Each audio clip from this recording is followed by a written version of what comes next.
సింహము వారికి కనుక చూసుకున్నట్లయితే ముఖ్యంగా సింహ లగ్నము తీసుకోండి, లేదా రాశి తీసుకోవచ్చు, లగ్నం తెలియనటువంటి వారు. మీకు 12వ భావంలో జూన్ 23వ తేదీ నుంచి జూలై 5వ తేదీ వరకు ఉన్నటువంటి గ్రహస్థితి 3 శుభగ్రహాలు 12వ స్థానంలో కలుస్తున్నాయి. జూన్ 23 నుంచి జూలై 5 వరకు. మరి 3 శుభగ్రహాల కలయిక వల్ల మీకు కలిగేటువంటి ఫలితాలు ఏంటి? ఎందుకంటే జూలై 5వ తేదీ అయిపోగానే మరలా మీకు వర్తించుకుంటూ బుధుడు వెనక్కి వెళ్ళిపోతాడు, శుక్రుడు సింహంలోకి వచ్చేస్తాడు. అదేవిధంగా సింహంలో ప్రస్తుతం మీకు కేతువు కూడా ఉన్నాడు. దశమంలో కుజుడు, లాభంలో రవి, అదేవిధంగా అష్టమంలో శని, సప్తమ స్థానంలో రాహు. ఈ యొక్క గ్రహస్థితిని అనుసరించి మీకు ఎలా ఉండబోతుంది, ఎటువంటి విషయాల పట్ల మీరు జాగ్రత్త వహించాలి, ఏ దేవత ఆరాధన చేయాలి అనేటువంటి అంశాలు చెప్తుంది నేనైనప్పటికీ చెప్పిస్తుంది సాక్షాత్ లలిత అమ్మవారిగా భావిస్తూ ఆ లలితాంబిక అమ్మవారి యొక్క అనుగ్రహం మీ అందరికీ కూడా చక్కగా కలగాలని మనస్ఫూర్తిగా కోరుకుంటూ, ఇక్కడ వ్యయస్థానంలో అదేంటంటే ఖర్చు స్థానం కదా, అంటే అది ఖర్చు అయినప్పటికీ కూడా అంటే కొన్ని ఇన్వెస్ట్మెంట్స్ పెట్టడం మూలంగా శుభగ్రహాలు ఉన్నప్పుడు మనం చూడండి, ఒక్కొక్కసారి మనం పెట్టిన ఖర్చుకి దాని ఫలితం ఉంటుంది, కొన్నిసార్లు నిష్ఫలం అవుతుంది ఖర్చు. ఎందుకు అంటే అనవసరంగా ఖర్చు పెట్టామంటూ ఉంటాం. ఇక్కడ ఎప్పుడైతే శుభగ్రహాలు పనిలో ఉంటాయో దాని యొక్క ఖర్చుకి ఫలితం ఉంటుంది. కాకపోతే ఎంతైనా శని రాహు ఎనర్జీతో ఉన్నాడు కాబట్టి చూసి ఖర్చు పెట్టాలి, ఇది గుర్తుపెట్టుకోండి. అలాగే తండ్రి గారి ఆస్తి విషయంలో గతంలో ఏర్పడినటువంటి కొన్ని వివాదాలు అనుకోండి, గతంలో మనం అనుకుంటూ ఉంటాం ఏమిటోనండి పేపర్స్ అక్కడ మిస్ అయిపోయాయి, అది డిస్ప్యూట్ అవ్వట్లేదు, అది డిస్ప్యూట్లోకి వెళ్ళిపోయింది. అటువంటివన్నీ కూడా కొంతవరకు క్లియర్ అయ్యేటువంటి ఛాన్సెస్ ఇప్పుడు కనబడుతున్నాయి.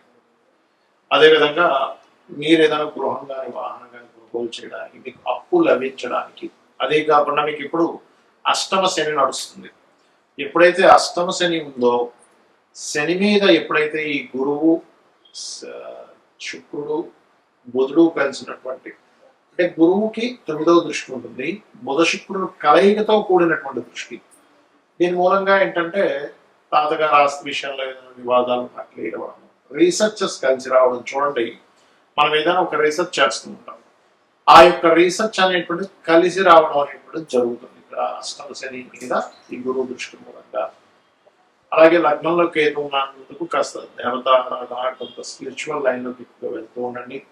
శుక్రగ్రహం ఎప్పుడైతే సప్తమ స్థానంలో ఉందో కొంచెం విదేశీ సంబంధాలు కుదురుతాయి. గతంలో జీవిత భాగస్వామితో ఏర్పడినటువంటి కొన్ని వివాదాలు కూడా క్లియర్ అవుతాయి. కొంత సేవా సంబంధించిన వాటిలో పార్టిసిపేట్ చేస్తారు. కొన్ని సేవలు చేయడం వల్ల మీకు మంచి పేరు ప్రఖ్యాతులు కూడా వస్తాయి. చెప్పాలంటే లాభంలో కూడా ఉన్నాడు కాబట్టి. కాకపోతే కాస్త ఉద్యోగంలో కొంచెం స్ట్రెస్ ఎక్కువగా ఉంటుంది. ఎందుకంటే లగ్నంలో దశమంలో ఉండే ఉద్యోగం, కాకపోతే ఉన్న ప్రదేశం కాకుండా ఇతర ప్రదేశాలకు మారడం మూలంగా ఉద్యోగాలు చాలా చక్కగా వస్తాయి. ఇక్కడ మనం గోచారంలో ఉండేటువంటి గ్రహాల యొక్క స్థితిగతుల గురించి మనం మాట్లాడుకున్నాం, కానీ మన జన్మజాతకంలో కూడా గ్రహ కలయిక అనేటువంటిది అవి ఎన్ని రకాలుగా ఉంటుంది అంటే, మనకి ఒక గ్రహం ఒక రాశిలో ఉన్నప్పుడు రాశినాథుడిని గ్రహాన్ని కూడా చూసుకోవాలంటే ఈ రాశి నాథుడు ఈ గ్రహం ఈ రెండు కలిపినప్పుడు ఒక యోగం ఏర్పడింది. ఆ గ్రహం మరలా ఒక నక్షత్రంలో ఉంటుంది, ఆ రాశిలో ఆ 3 కలిపిన ఒక యోగం. అలా కాకుండా ఇంకో గ్రహంతో కలిసి ఉంది అనుకోండి, అప్పుడు ఆ 4 కలిసిన యోగం, అంటే రాశి నక్షత్రము ఇంకో గ్రహంతో. అలా కాకుండా మనకి 2 గ్రహాలు 3 గ్రహాలతో కలిసి ఉంటాయి. అష్టగ్రహ కుటుంబంలో కూడా పుట్టిన వాళ్ళు ఉంటారు. అయితే మరలా ఈ లగ్నాన్ని బట్టి ఏ గ్రహాలు ఎక్కడెక్కడ ఏ ఆధిపత్యం పొందే దాన్ని బట్టి రిజల్ట్ అనేటువంటి. అయితే ఈ విషయాన్ని మీకు ఎందుకు చెప్తున్నా అంటే, ఇందులో మనకి శుభగ్రహాల కలయిక క్రూర గ్రహాల కలయిక 2 విధాలుగా ఉంటుంది. అందులో సహజ శుభగ్రహాల కలయిక మీ లగ్నానికి యోగకారకుల యొక్క కలయిక అంటున్నారు. అంటే ఇప్పుడు 2 వ్యక్తులు కలిశారు, ఆ 2 వ్యక్తులు బాగా క్రైమ్ చేసే పీపుల్ అనుకోండి, ఇంకో కొత్త క్రైమ్ చేయడానికి ఎక్కువ ఆస్కారం ఉంది. 2 వ్యక్తులు మంచి సంఘ సంస్కర్తలు, మంచి చేయాలనే బుద్ధి కలిగిన వాళ్ళు, వాళ్ళిద్దరూ కలిస్తే ఒక మంచి చేయాలనే బుద్ధి ఆలోచన వస్తుంది. అలా కాకుండా ఒక మంచివాడు ఒక క్రిమినల్ కలిస్తే ఏమవుతుందంటే ఈ క్రిమినల్ యొక్క ఆలోచనలని మంచివాడికి కొంత అంటే ఛాన్సెస్ ఉంటాయి. ఈ మంచి ఆలోచనతో ఉన్నటువంటి వ్యక్తి యొక్క స్వభావం కొంత క్రిమినల్కి ఆలోచింపచేసేలా ఉంటుంది. అలాగే గ్రహాలు కూడా ఏంటంటే మీకు ముఖ్యంగా ఈ క్రూర గ్రహాలు అంటాం. అంటే ఏమిటి? రాహు, రవి, కుజుడు, కేతు నీచంలో ఉండేటువంటి గ్రహాలు. ఈ గ్రహాలు ఎప్పుడైనా సరే మీ జన్మ జాతకంలో మీకు 3వ భావంలోని, 6వ భావంలోని, 10వ భావంలో ఉంటే చాలా మంచిది. లాభభావంలో కూడా చాలా మంచిది. అంటే ఇక్కడ నేను మీకు ఈ విషయాన్ని ఎందుకు షేర్ చేస్తున్నానంటే ఈ గ్రహాల యొక్క కలయిక కొన్ని స్థానాల్లో మంచి ఫలితాలు ఇస్తుంది. అదేవిధంగా శుభగ్రహాలు అంటే గురువు, శుక్రుడు, బుధుడు, పూర్ణచంద్రుడు ఇవేవైతే ఉంటాయో ఈ గురు, శుక్ర, బుధ, పూర్ణచంద్రుడు అనేటువంటి గ్రహాలు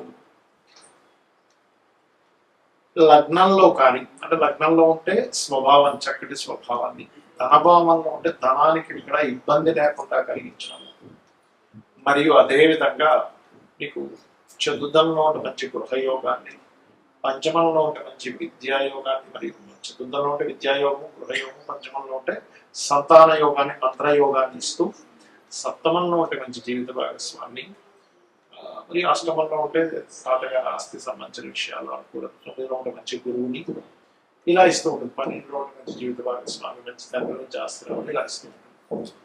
అయితే ఇక్కడ మనం అర్థం చేసుకోవాల్సింది ఆ గ్రహాలు నీచంలో ఉచ్చంగా ఉంటాయి. ఒకసారి శుభగ్రహం అయినా కూడా అది మనం చూసుకోవాలి.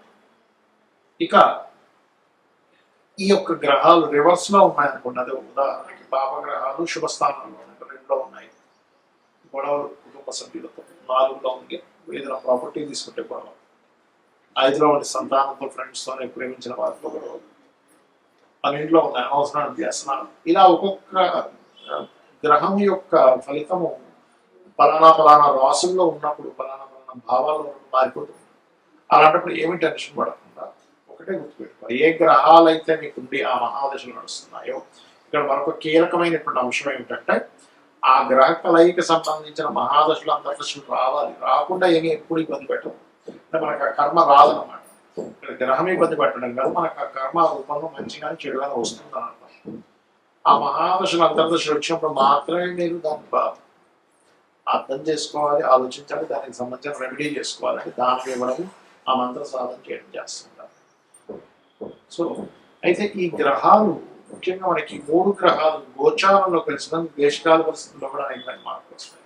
మనం గతంలో చాలా కాలం చెప్పుకుంటున్నాం ఏమండి, మీకు ఈ యొక్క ధనపరమైనటువంటి విషయంలో అంటే రూపీ యొక్క రూపం మారుతుంది చెప్పుకుంటున్నాం అటువంటి వాటికి, మరియు విపరీతమైనటువంటి వర్షాలు, విపరీతమైన ఎండలని చెప్పుకున్నాం. అదేవిధంగా విపరీతమైన వర్షాలు, ఎండలు కూడా పెరుగుతాయి, యుద్ధ సంబంధించిన పెరుగుతుంది, మరియు ఈ ప్రయాణ సంబంధించిన విషయాల్లో జల ప్రళయాలు, భూకంపాలు పెరుగుతూనే ఉంటాయి మనకి. కాబట్టి ఈ నదీ స్నానాలకు వెళ్ళినటువంటి వారు, ఈ నదుల దగ్గర, సముద్రాల దగ్గర, నీటికి దగ్గరగా నివసించేటువంటి వారు చాలా కేర్గా ఉండాలి ఇప్పుడు ఉండేటువంటి కండిషన్స్ వల్ల. కాకపోతే 2 శుభగ్రహాలు వెళ్ళి కలిసినందుకు కొన్ని ప్రదేశాల్లో భూముల యొక్క రేట్లు పెరగడం, కొత్త వాహన సంబంధించిన విషయాలు, కొంత అప్గ్రేడ్స్ రావడం, మరియు విద్యా సంబంధించిన విషయంలో కొన్ని ఎటువంటి మార్పులు అంటే విప్లవాత్మకమైన మార్పులు రావడం, కోర్టులు ఇచ్చేటువంటి తీర్పులు కూడా అసలు ఊహించం, ఏంటి ఇలాంటి తీర్పులు ఇస్తున్నాయి కోర్టు అనేటువంటిది. కొన్ని సెక్షన్స్ని జనాలకు ఉపయోగపడేటువంటి కొన్ని సెక్షన్స్ ఉంటాయి. అంటే ఏంటి, రిజర్వేషన్స్ క్యాన్సర్, ఇలాంటి హై లెవెల్లో అసలు ఎవరు డేర్ చేయలేనటువంటి ఇది గవర్నమెంట్ తీసుకురావడం కూడా మనకి జరుగుతుంది. ఈ యొక్క గ్రహ